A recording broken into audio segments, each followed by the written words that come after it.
Meski Gibran Rakabuming Raka telah menjadi bakal cawapres Prabowo Subianto, PDI Perjuangan tak kunjung menjatuhkan sanksi atau memecat Gibran dari keanggotaan.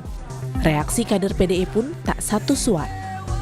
Ketua DPC PDI Perjuangan yang juga mantan Wali Kota Solo, FX Hadi Rudiatmo, termasuk yang lantang. FX Rudi mengingatkan Gibran agar menghargai Ketua Umum PDI Perjuangan, Megawati Soekarno Putri.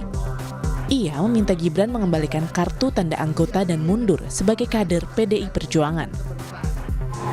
Hargai dan hormati Mbak Mega yang telah memberikan rekomendasi dengan cara yang santun.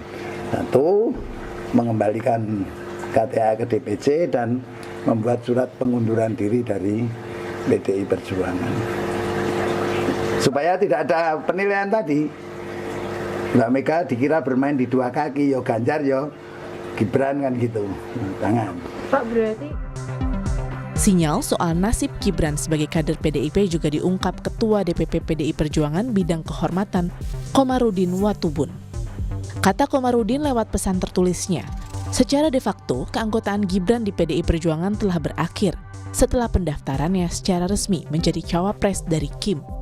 Tidak perlu heboh dalam organisasi partai, keluar, pindah, berhenti, dan beralih. Itu hal yang biasa. Reaksi lebih lembut disampaikan Ketua DPP PDIP Puan Maharani. Puan menyatakan saat bertemu Gibran telah berpamitan kepadanya untuk menjadi cawapres Prabowo, namun tidak mundur sebagai kader PDIP. Nggak ada pengunduran diri dan kami juga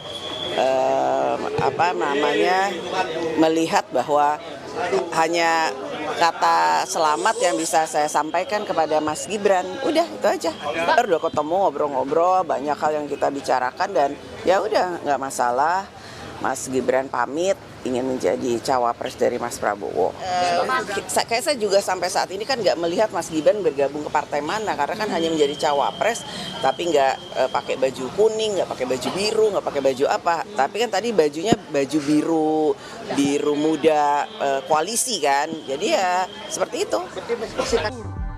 Pengamat politik Hanta Yuda menilai baik PDIP maupun kubu Gibran saling menunggu dan berhati-hati agar tidak membuat blunder. Hanta memprediksi konflik akibat Gibran maju sebagai cawapres Prabowo tak akan berujung konflik terbuka, melainkan sebatas perang dingin.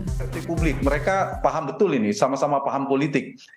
Kalau ada yang keliru merespon, yang kita tunggu kan respon PDI Perjuangan. Ya. Nah, kalau ada yang keliru merespon, PDI Perjuangan tiba-tiba memecat Gibran atau Gibran tiba-tiba resmi mengumumkan pengunduran diri, itu kan bisa dikapitalisasi oleh lawan politik. Ada yang kesan terzolimi, dan kita tahu dengan karakter masyarakat Indonesia yang melodramatik itu akan suka pada mendukung pada orang yang terzolimi. Jadi saling nunggu ini. Tiga, dari sisi politik ya, yang saya kira memang kita ingin melihat hubungan, sebagian memprediksi hubungan PDI Perjuangan dengan Pak Jokowi dengan Gibran akan berlangsung terang-terangan, perangnya akan ada berita Yuda dan seterusnya. Tidak, menurut saya justru atau sampai menarik menteri dan sebagainya. Saya kira PDI Perjuangan berhitung.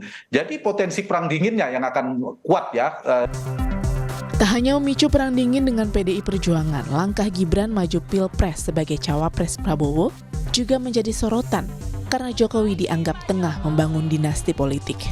Sisi lain, Hakim MK yang memutuskan syarat batas usia capres dan cawapres sehingga memuluskan jalan Gibran di Pilpres juga tengah diproses oleh Majelis Kehormatan MK.